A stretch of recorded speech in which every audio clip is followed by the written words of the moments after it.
pembangkang sedang menghasut rakyat, pembangkang pimpinan-pimpinan pembangkang sedang menggunakan masalah rakyat, sedang mengambil kesempatan di dalam kesempitan rakyat pada hari ini.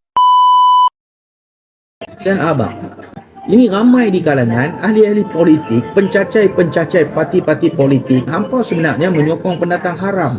Kita boleh buktikan di lantai NGO, dalam kawasan-kawasan ahli parlimen hampa, dalam kawasan-kawasan wakil rakyat hampa, hampa membela, mempernak parti ini tuan-tuan.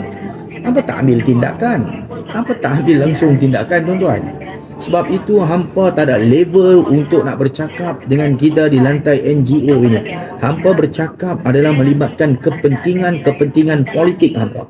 Sekarang ini tuan-tuan, apa kejadah? Cuba hampa tengok. Isu melibatkan kenaikan harga petrol, negara berada dalam keadaan tekanan kos sara hidup, rakyat sedang menghadapi tekanan melibatkan kos sara hidup, petrol naik, diesel naik, negara sedang lawan dengan kegawatan ekonomi. Ini semua melibatkan kenaikan harga petrol di peringkat dunia tuan-tuan. Hampa bukan tak tahu berlaku perang di Timur Tengah, bagaimana Iran, Amerika, Israel ini semua berperang tuan-tuan. Kenaikan harga minyak ini semua bukan hampa tak tahu, hampa tahu.